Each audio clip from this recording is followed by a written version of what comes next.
Railway bullet speed తో పరుగులు పెట్టేందుకు మార్గం సుగమమైంది.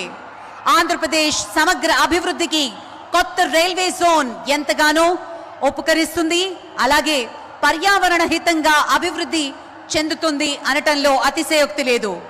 గ్రీన్ హైడ్రోజన్ ప్రాజెక్ట్ కు ఆంధ్రప్రదేశ్ హబ్ గా మారుస్తామంటూ ముఖ్యమంత్రి మన ప్రియతమ నేత శ్రీ నారా చంద్రబాబు నాయుడు గారు చెప్తూ వస్తున్నారు. ఉప ముఖ్యమంత్రి శ్రీ పవన్ కళ్యాణ్ గారు సైతం అభివృద్ధి పర్యావరణ హితంగా ఉండాలి అంటూ సూత్రీకరణగా ఆంధ్రప్రదేశ్ ను ముందుకు తీసుకువెళుతున్నారు. ప్రాజెక్టులన్నీ పర్యావరణ హితంగా ఆరంభించాలి. ఇప్పుడు ఆ అభివృద్ధికి కేంద్రం తీసుకుంటున్నటువంటి చర్యలు మద్దతుగా ఆంధ్రప్రదేశ్ గ్రీన్ హైడ్రోజన్ ప్రాజెక్టును ప్రారంభించుకుంటున్నాం. తాజాగా ఎన్టీపీసీ ఇది మనందరం చేసుకున్నటువంటి అదృష్టంగా భావిస్తూ గౌరవ ప్రధాని శ్రీ నరేంద్ర మోదీ గారు 2 లక్షల కోట్లకు పైగా విలువైన అభివృద్ధి ప్రాజెక్టులు శంకుస్థాపన, ప్రారంభోత్సవం మరియు జాతికి అంకితం చేస్తున్నటువంటి శుభ తరుణాన్ని మనం మరికొద్ది క్షణాల్లో వీక్షించబోతున్నాం. రోడ్ షో ముగించుకుని కూటమిత్రయం ప్రధాని నరేంద్ర మోదీ, జనసేనాని పవన్ కళ్యాణ్ మరియు మన ప్రియతమ ముఖ్యమంత్రి వర్యులు శ్రీ నారా చంద్రబాబు నాయుడు గారు ప్రధాన వేదిక మీదకి వస్తున్నటువంటి అమూల్యమైన క్షణాన్ని మనం వీక్షిస్తూ ఉన్నాం. దేశంలోనే చాలా కొద్ది మందికి మాత్రమే సాధ్యమవుతుంది అటు రాజకీయం, ఇటు సంక్షేమం, మరోవైపు అభివృద్ధి. ఇలాంటి భిన్న పార్శ్వాలను అందించగల ఏకైక నాయకులు మన ప్రియతమ ప్రధాని శ్రీ నరేంద్ర మోదీ గారు. రాజకీయంగా ఆయనకి తిరుగులేని నాయకుడిగా ప్రపంచ దేశాల్లో వేనోళ్ల కీర్తించబడుతున్నారు ప్రధాని మోదీ. ఎన్నికల్లో విజయాలు మాత్రమే కాదు, ప్రజలకు ఇచ్చిన హామీలు, వారి బాగోగులే ఆయన దార్శనికతకు నిదర్శనం.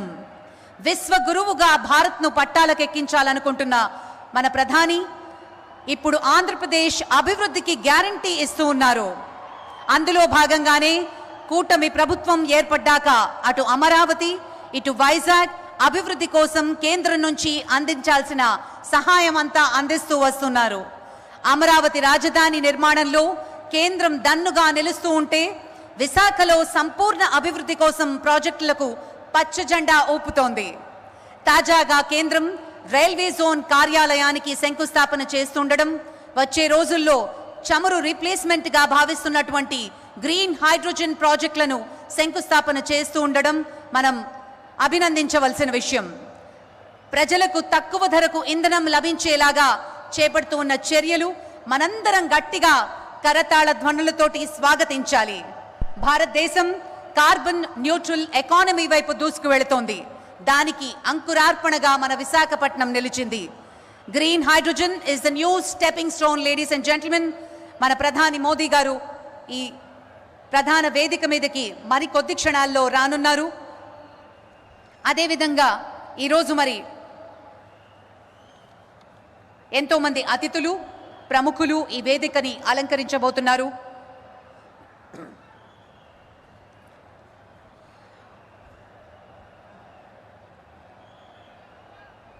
NTPC green energy limited project సరికొత్త చరిత్ర.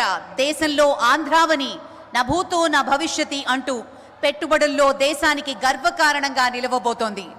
గ్రీన్ హైడ్రోజన్ హబ్గా విశాఖపట్నం 2 లక్షల కోట్లకు పైగా పెట్టుబడులతో వేలాది యువతకు ఉద్యోగ అవకాశాలు, ఇండియాలో 1500 టీపీడీ గ్రీన్ హైడ్రోజన్ ఉత్పత్తులు, ఆంధ్రావనికే ఇండియా రికార్డ్, కొత్త కంపెనీలతో ఉత్తరాంధ్రకు మణిహారంగా నిలవబోతోంది.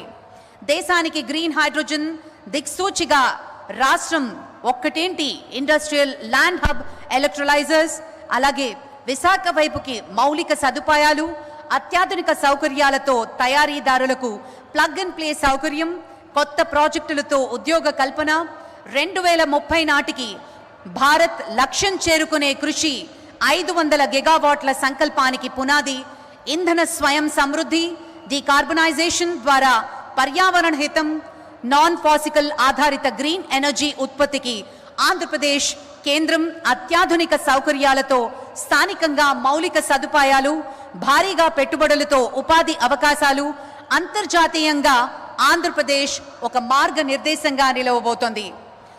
మోదీజీ నవకల్పన, చంద్రబాబు సంకల్పం ఇండియాలో మేటి రాష్ట్రంగా మన ఆంధ్రప్రదేశ్ నిలవబోతోంది.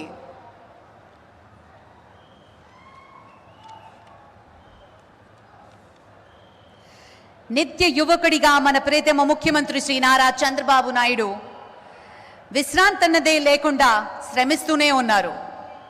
పాలన, అభివృద్ధి, సంక్షేమం చుట్టూ ఆయన పరిభ్రమిస్తూ ఉంటారు. మరి ఈరోజు ఆయన స్ఫూర్తి, ఆయన సంకల్ప బలం ఈ వేదిక మీద 2 లక్షల కోట్లకు పైగా ప్రాజెక్టులకి శంకుస్థాపన మరియు ప్రారంభోత్సవం జరుపుకుంటున్నాం.